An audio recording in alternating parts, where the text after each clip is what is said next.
Boa noite. Tudo bem? Como é bom estarmos juntos de novo, né? É uma bênção nós estarmos reunidos. Eu sempre digo pro pessoal, se puder, venha no culto, porque nada substitui a comunhão. É muito bom online também, né? Nós temos aí uma transmissão muito jóia, muito legal, mas nada substitui a nossa comunhão. Estarmos aqui olhando uns para os outros, nada substitui isso. Amém, irmãos? Chegando no final do ano, como já foi dito aqui, e eu queria fazer uma pergunta para vocês. Se vocês fossem analisar a vida de vocês, de janeiro até hoje, como esteve o seu coração esse ano? Se você puxar na sua memória de janeiro para cá, o seu coração está mais próximo e mais voltado para Deus do que janeiro, ou tal ao contrário, no começo do ano estava mais voltado, mas pelo cansaço que o ano lhe trouxe, acabou dando uma esfriada nisso? Reflita.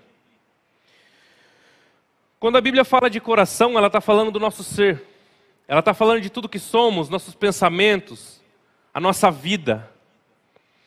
E hoje nós vamos falar sobre um jovem que jogou fora a maior chance que ele teve na vida dele, porque o coração dele estava preso em outras coisas, não no Mestre. Não estava voltado a Deus. Ele acabou desperdiçando a última chance e a mais importante. Então nós vamos abrir a Bíblia em Marcos capítulo 10, versículo 17 em diante.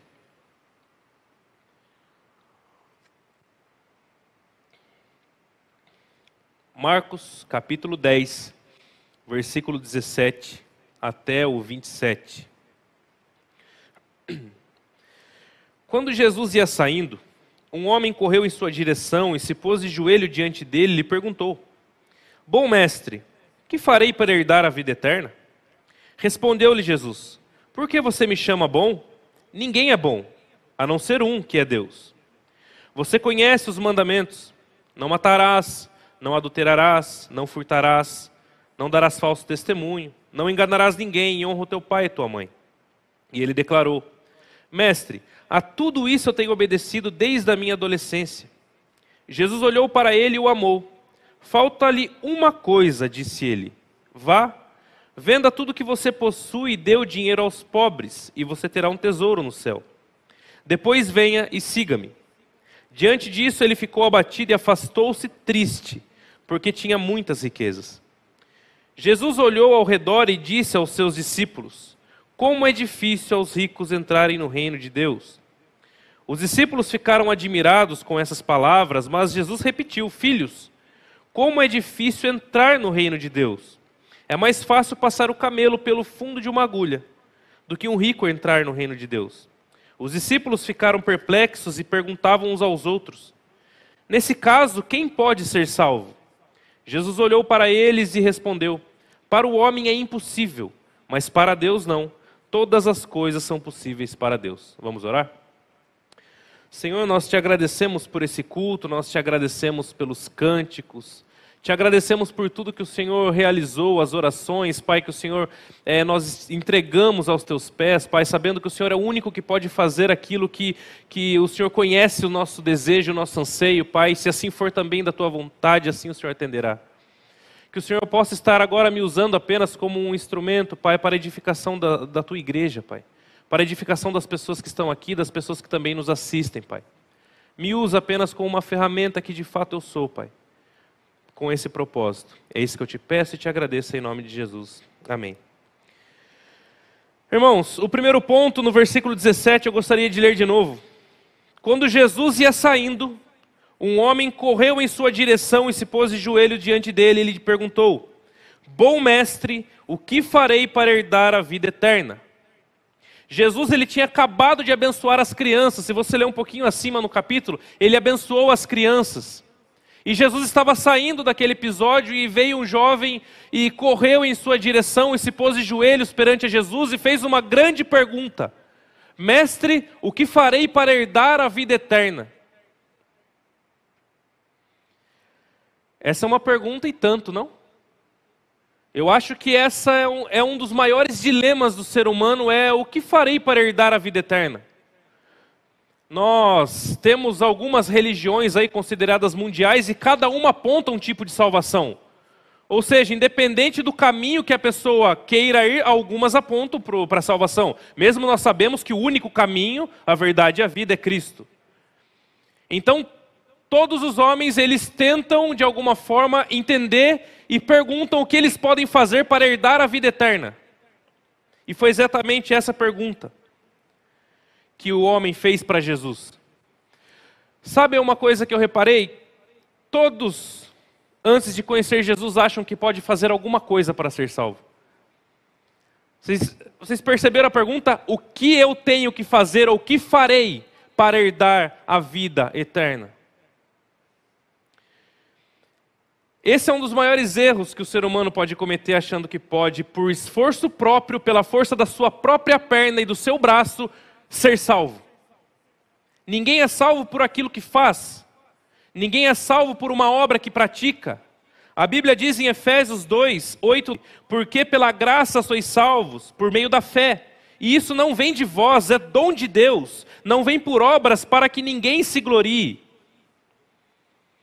Por isso que a salvação não é algo que alguém pode bater no peito e gloriar-se. Porque foi algo dado de graça. Ninguém pode se gabar porque é crente e o outro não, ou porque conhece a herança que receberá nos céus, como nós falamos no último domingo também. Olha, eu terei o céu, mas aquele não. Poxa, isso não é motivo para se gloriar. Paulo mesmo diz, eu não tenho motivo nenhum de se vangloriar. Se eu vou me gloriar de alguma coisa, eu vou me gloriar na cruz de Cristo. Porque nós só somos salvos pela graça de Deus. É um presente dado a mim e a você.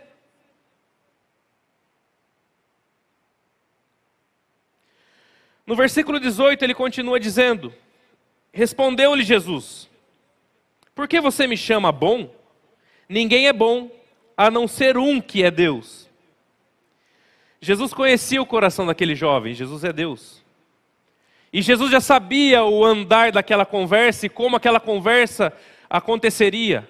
E Jesus começa quebrando um ponto na mente daquele homem ou daquele jovem, outros evangelhos dizem jovem. Jesus ele diz o seguinte, por que você está me chamando de bom? Só existe um bom, que é Deus.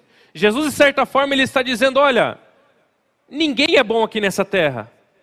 Ninguém é bom, você ou ninguém aqui é bom. Mesmo Jesus sendo Deus, ele usa uma certa ironia, que é você querer dizer algo e não dizer, num diálogo. E ele diz, por que você me chama bom? Só existe um que é bom, que é o Pai que está nos céus.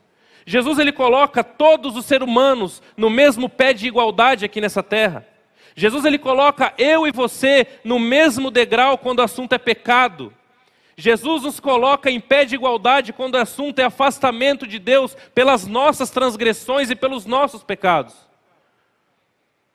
Ninguém pode gloriar-se de coisa alguma porque todos nós estamos na mesma situação. Todos nós necessitamos de um Salvador. Se fosse diferente, nós não precisaríamos de alguém para nos salvar, sim ou não? Nós não precisaríamos. Nós precisamos de um Salvador porque nós não conseguimos fazer coisa alguma para resolver a nossa situação. Talvez você já conheceu alguém que diz assim, olha, mas os meus pecados não são tão ruins igual aquele o de fora, ou meus pecados são bem pequenininhos perto daquela pessoa. Vocês já ouviram pessoas falarem assim? Bom, eu não sou tão ruim assim. Eu fiquei analisando minha vida e olha, eu cometo lá os meus pecados, tudo bem, mas eu não sou tão ruim quanto o outro. Existem muitas pessoas que olham o pecado do outro, como a Bíblia diz, como você presta atenção no cisco do olho do seu irmão e não repara na trave que está no seu. E infelizmente nós vemos isso acontecendo. Pessoas que diminuem o seu pecado e maximizam o pecado do outro, porque é muito mais fácil enxergarmos o pecado do outro do que olharmos para dentro de nós. A Bíblia diz em 1 João que Deus é luz. Deus é luz e é Ele que ilumina o nosso interior para nós olharmos para dentro de nós e vermos a nossa situação como está. Se nós não analisarmos quem somos de fato, e reconhecermos quem somos, jamais nós olharemos para Deus. Porque se nós nos achamos autossuficientes, não precisamos de alguém para nos salvar. Para Deus existe transgressão da lei. Não existe pecado menor, pecado maior, pecadinho, pecadão, não. Para Deus existe transgressão da lei no seu modo de agir, falar, sentir e etc. Porque nós pecamos com todas as nossas faculdades. O que disse Jesus? Vocês ouviram o que a lei disse? Não adulterarás, mas eu digo, aquele que olhar para uma mulher e cobiçá-la já cometeu adultério em seu coração. Então não são apenas atitudes, mas pensamentos, falas, tudo. Ou seja, todos nós estamos num pé de igualdade, porque todos nós ofendemos a Deus com muitas coisas. Então Jesus ele já começa dizendo para o jovem, olha, não me chame de bom. Quem é bom? Você se considera bom? Não, ninguém é bom. Apenas Deus que está no céu é bom. Esse é bom. Do versículo 19 e 20, o texto continua dizendo, você conhece os mandamentos. Não matarás, não adulterarás, não furtarás, não darás falso testemunho, não enganarás ninguém, honra teu pai e tua mãe. E ele declarou, mestre, a tudo isso eu tenho obedecido desde a minha infância. Jesus conhecia o coração desse jovem. Jesus sabia onde o coração dele estava apontado, voltado. E Jesus diz, olha, já que você se acha bom, você conhece os mandamentos. Não matarás, não adulterarás, não darás falso testemunho. Interessante nós analisarmos que Jesus ele citou apenas os mandamentos da segunda tábua. São 2 tábuas, sim ou não? Divididos os mandamentos, na primeira e na segunda. E Jesus cita apenas os da segunda, que mesmo o ímpio pode cumprir. Não matarás, não adulterarás, respeita o pai e a mãe. O ímpio pode fazer isso, sim ou não? São coisas que são mais fáceis de serem cumpridas. Porque os primeiros, né? Amarás o Senhor teu Deus com todo o teu coração, todo o teu entendimento. Amarás o próximo como a ti mesmo. Mas Jesus não, ele cita a segunda tábua. Olha, você conhece, já que você se acha bom, cumpra toda essa cartilha. E o homem ele responde, creio eu, todo cheio de si. Então eu estou bonito na parada. Mestre, a tudo isso eu tenho obedecido desde a minha infância. Eu acho que quando ele ouviu aquela resposta de Jesus, ele já ficou mais egocêntrico do que no começo da conversa. Puxa, se é isso que eu preciso fazer para ser salvo, eu estou bem. Eu estou bem. Porque é tudo isso que o Senhor falou aí, eu cumpro desde a minha infância. Quem era aquele jovem? Era um jovem rico, era um jovem de alto escalão na sociedade, era um judeu exemplar no que fazia, religioso, era um padrão para a sociedade na época, era alguém irretocável e irrepreensível. Um judeu zeloso, porque ele mesmo diz, a tudo isso eu cumpro desde a minha infância. Com certeza os pais o criaram no judaísmo e ele cresceu com aquele zelo pela sua religião. Então mestre, se é isso, então cadê o passaporte que eu já quero ir para o meu lugar? Se é isso que tem para fazer, então eu já estou longe de qualquer outro. Eu já estou a léguas de distância, porque desde criança eu faço isso, não é? E no versículo 21 e 22, Jesus continua. Jesus olhou para ele e o amou. Falta-lhe uma coisa, disse Jesus. Vá, venda tudo o que você possui e dê o dinheiro aos pobres, e você terá um tesouro no céu. Depois venha e siga-me. Diante disso, ele ficou abatido e afastou-se porque tinha muitas riquezas. Jesus vai e toca na ferida daquele homem. Bom, você está quase lá, só falta uma coisinha.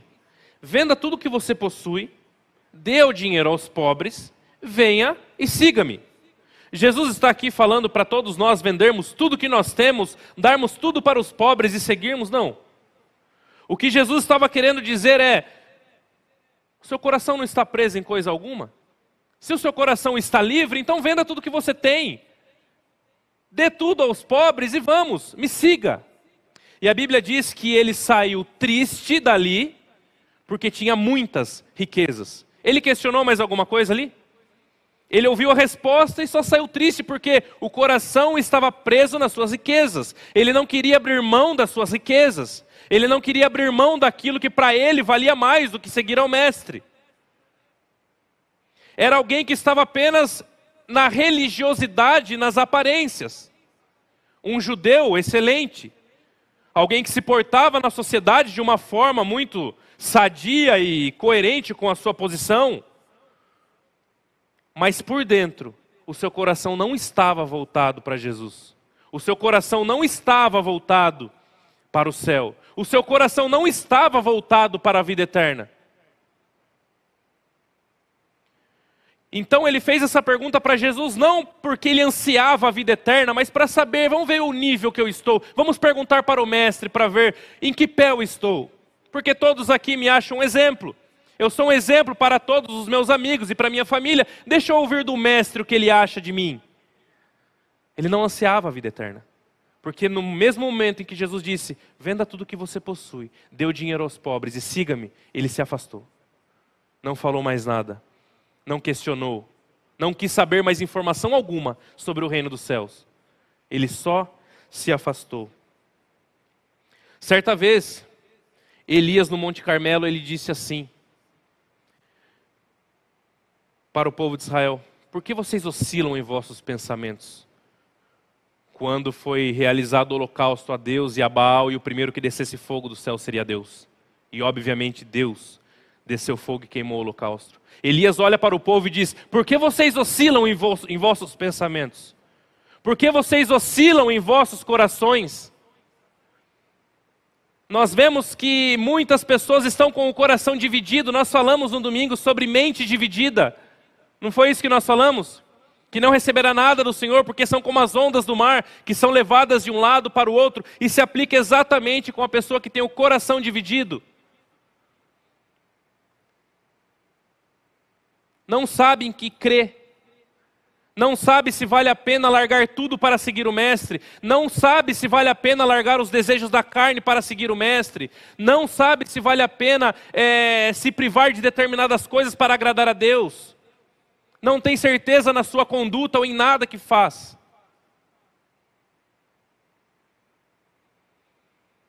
Temos que nos decidir para qual caminho nosso coração está voltado.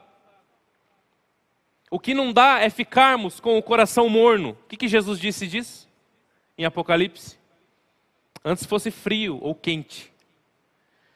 Eu preguei esse texto há um tempo atrás. Jesus, ele dá mais moral para o frio do que para o morno. Porque pelo menos o frio ele já se decidiu e ele sabe o que ele quer. E muitas vezes nós vemos corações mornos. Corações que ora estão voltados para Jesus, ora voltados para as coisas, quaisquer que sejam elas. Do versículo 23 ao 25, a Bíblia continua dizendo, Jesus olhou ao redor e disse aos seus discípulos, como é difícil aos ricos entrar no reino de Deus. Os discípulos ficaram admirados com essas palavras, mas Jesus respondeu, filhos, como é difícil entrar no reino de Deus. É mais fácil passar um camelo pelo fundo de uma agulha do que um rico entrar no reino dos céus. Depois que o jovem saiu, se afastou triste porque ele tinha muitas riquezas, não é isso que o texto diz? Ele se afastou porque ele tinha muitas riquezas. E para ele não valia a pena abrir mão de tudo que ele tinha, do seu status, para seguir o mestre. Então Jesus olhou e disse, como é difícil um rico entrar no reino dos céus. Mais uma vez eu digo, Jesus não está condenando o rico. Jesus apenas está dizendo como é difícil alguém ser salvo com o coração preso em outras coisas. Como é difícil. Jesus mostra que os salvos estarão com o coração totalmente voltados para Ele. Aqui, quando ele faz essa analogia de camelo e fundo da agulha, tem algumas interpretações, alguns traduzem essa palavra camelo como cordas, porque camelo com K é corda em grego. Outros já traduzem isso como o fundo da agulha é uma portinhola que tinha ao lado do portal da cidade. Quando os pastores voltavam aí com os seus animais, camelos, à noite, eles não abriam o portão principal e entravam por essa portinha dentro da cidade. E era difícil um camelo passar por ali. Mas enfim, qual seja ela a interpretação, qual seja, se é uma corda entrando dentro de uma agulha, que é muito difícil, ou se é um camelo entrando numa agulha, que é uma porta pequena, seja ela qual for, a interpretação aqui é que Jesus estava dizendo que ninguém seria salvo com o coração preso em suas próprias vontades. Seja qual for a analogia, o que Cristo quis passar é a mesma coisa. Como é difícil alguém seguir a Ele, se o coração não estiver voltado para Ele. Como é difícil. Jesus enfatiza isso porque para seguir Jesus requer renúncia. O que Jesus disse? Aquele que quer vir após mim, negue-se a si mesmo. Negue-se a vontade do seu coração. Negue-se a vontade da sua carne. Não estou falando que é fácil, mas eu estou dizendo que é para ser feito. Negue-se a si mesmo, tome a sua cruz e vamos embora. E siga-me. Infelizmente existe evangelho de facilidade hoje em dia. Existe um evangelho com facilitadores, coisa que o próprio Jesus nunca prometeu para nós. Por isso que eu digo, como diz em Oséias, o meu povo padece por falta de conhecimento. Conhecer as Escrituras e conhecer o que Jesus nos manda fazer e conhecer qual é a vontade dEle é a chave para a nossa vida sadia aqui na terra. É a chave para a nossa vida firme nos caminhos do Senhor. Porque sem o conhecimento da palavra nós somos um cego, que não sabemos para onde ir, estamos caminhando à beira do precipício e não tem ninguém que nos pare, pois não estamos vendo o precipício que está à frente. E o conhecimento, ele abre os nossos olhos e nos faz enxergar que estávamos indo para o precipício e existe um caminho de salvação. Pegando o link de domingo, a pessoa que tem o seu coração dividido são como as ondas do mar que são levadas de um lado para o outro. É exatamente isso que nós vemos. Pessoas que são levadas por qualquer onda nova que aparece na atualidade. Pessoas que são levadas por qualquer doutrina nova que aparece. Pastor não inventa doutrina não, irmãos. Pastor não tem a autoridade de inventar doutrina nenhuma. Se muitas vezes nós estamos no culto e ouvimos sempre a mesma mensagem, ou repetida várias vezes, porque eu já ouvi isso de outro pastor, mas é isso mesmo, nós temos que pregar a mensagem da cruz, que já foi pregada, e continuará sendo pregada até a volta dele. Não estamos aqui para inovar nada, não estamos aqui para trazer mensagem nova, estamos aqui para pregar a palavra de Deus, e ela sempre será ela. Não existe nova doutrina. Existe o que Cristo nos deixou para seguir. Talvez hoje em dia nós vemos aí no mundo gospel que talvez estudar a Bíblia não seja tão chamativo. É chamativo nós criarmos muitos sistemas e programas. Mas não. O meu povo padece por falta de conhecimento, é isso que a Bíblia diz. É só Jesus que salva. É só Ele que nos resgata. É só Ele que nos mostra o caminho a seguir. Mas onde que está o nosso coração, irmãos? Você tentou lembrar de janeiro até hoje? Como foi o seu ano? Você começou o ano a todo vapor? Ou começou o ano meia fase e depois ficou a todo vapor? Como foi? Temos que voltar o nosso coração todos os dias, quando acordamos pela manhã, para o Mestre. Não desviaremos para a direita e nem para a esquerda, porque o nosso coração está no Mestre.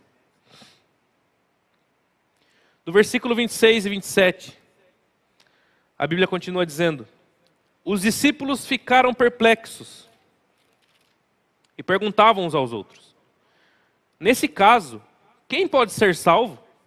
Jesus olhou para eles e respondeu: para o homem é impossível, mas para Deus não. Todas as coisas são possíveis para Deus. Um jovem modelo da sociedade, rico, religioso, Talvez ele fosse o partido que toda sogra queria ter naquela época. Sim? Estava com a vida resolvida, era conhecido, respeitado, era um modelo. Vocês reparam que os discípulos eles ficaram perplexos? O que significa essa expressão perplexos? Espantados. Bom, se ele que é o nosso modelo a ser seguido de religião, não pode ser salvo, então a gente está perdido. Se esse jovem que é rico, anda com roupas bonitas, é religioso, cumpre tudo na lei, como ele mesmo disse desde a infância, é um homem de exemplo para nós, ele não vai ser salvo, então eu fico imaginando os discípulos olhando uns para os outros. Então para a gente realmente está ruim a situação. Se ele não pode, então quem dera eu. E perguntaram para Jesus: Mestre, mas se ele não pode, então quem é que pode? Quem é que pode? E Jesus olha e fala: olha, para o homem é impossível ser salvo. Para o homem é impossível ser salvo. Mas para Deus, não. Porque todas as coisas são possíveis para Deus. Todas as coisas são possíveis para Deus. Para Deus não importa a roupa que você use. Para Deus não importa que forma está o seu cabelo, sua barba. Para Deus não importa se você tem dinheiro ou se você não tem dinheiro. Para Deus não importa a sua situação financeira, o cargo que você ocupa no seu trabalho. Para Deus isso nada importa. Para Deus o que importa é para onde está indo o seu coração, aonde está apontado o seu coração. É isso que importa. Jesus não queria nem saber se aquele jovem era rico, se não era. Se ele tinha acabado de tomar banho e estava cheiroso ou não. Não era essa a questão. E infelizmente hoje em dia nós vemos pessoas que olham apenas para a aparência. Julgando pessoas pela aparência. Como também eu falei no domingo, que era o problema da igreja onde Tiago estava orientando os irmãos. Não, Jesus está interessado em você, no seu ser, no seu coração. E muitas vezes nós temos nos preocupado com tantas coisas secundárias. Nós temos nos preocupado muito com outras coisas e deixado a Cristo de lado. Eu sempre lembro daquela passagem onde Jesus vai visitar Marta e Maria. E Maria fica ajoelhada aos pés de Jesus, ouvindo ele falar, e Marta ali, desesperada com as coisas, os afazeres da casa, e ainda repreende e fala: Mestre, peça com que ela venha me ajudar, olha só. Por favor, eu estou aqui lavando louça, fazendo a janta, varrendo a casa, e a folgada está aí? Não é assim?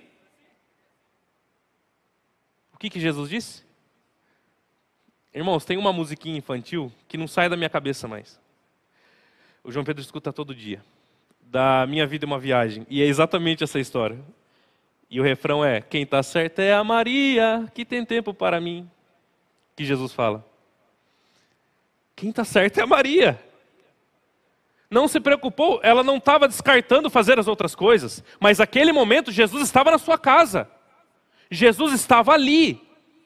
Não existe nada mais importante na nossa vida do que estar aos pés de Cristo. E como está o nosso coração na nossa... Estamos lendo a Bíblia, orando, estamos fazendo o nosso devocional, estamos aos pés de Jesus todos os dias. Convidamos Jesus para entrar na nossa casa, no nosso lar. Ou nos preocupamos muito com trabalho, trabalho e trabalho.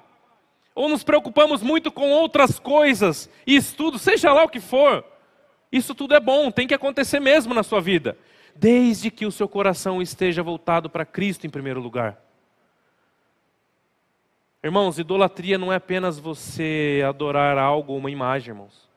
Idolatria é tudo aquilo que você coloca no lugar de Cristo. Idolatria é tudo que você coloca o seu coração. Aquele jovem, ele idolatrava mamon ou dinheiro. O coração dele estava preso ali. E o nosso coração está preso aonde? Talvez não seja em dinheiro. Talvez seja em diversas outras coisas. Ou em alguém. Onde está o nosso coração? Que nós não sejamos idólatras.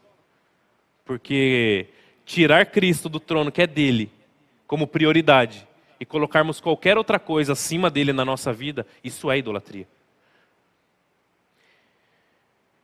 Então, irmãos, nós temos que... Parece algo óbvio, mas nós temos que tomar cuidado no nosso dia a dia. Daqui a pouco estamos entrando num novo ano. Quem aqui tem planos para o ano que vem? Todos nós temos planos. Todos nós temos alguma coisa. Mas Cristo está acima dele? Ou você está disposto a deixar Cristo de lado e sair triste como aquele jovem que não conseguia tirar o seu coração, que estava voltado para as suas riquezas? Que nesse próximo ano, que a partir de agora, mas que nesse novo ciclo que se inicia, que nós possamos estar com o nosso coração voltados para Cristo. Nada mais. Nada mais. Então, irmãos, que nós possamos analisar a vida desse jovem e analisar a nossa vida. E sempre lembrar que na história quem estava certa era Maria, que não saía dos pés de Jesus. Amém? Vamos orar? Senhor, muito obrigado, Pai, por essa mensagem, por essa reflexão na Tua palavra, Deus. Que o Senhor possa tocar em nossos corações, Pai. Que se existe algo que tenha voltado os nossos corações para longe de Ti, que o Senhor nos oriente, que o Senhor toque nos nossos corações novamente, para que eles possam estar novamente no prumo certo, no rumo certo. Que nós não venhamos a colocar os nossos corações, Pai, nem para a direita e nem para a esquerda, ou nem conforme as circunstâncias que a vida nos apresente, mas que nós possamos ter a plena certeza e convicção que os nossos corações sempre estarão focados em Ti, que é o autor e consumador da nossa fé. Te agradecemos, Pai, por essa palavra, te agradecemos pela igreja, por todos que nos assistem online, pelos que estão aqui presentes, Pai. E que o Senhor possa, cada dia mais, tirar o coração de pedra e colocar um coração novo, de carne, renovado, para que nós possamos seguir ao Senhor até o dia que o Senhor volte nos buscar, Pai. Amém. Muito obrigado, é isso que eu te peço e te agradeço em nome de Jesus. Amém.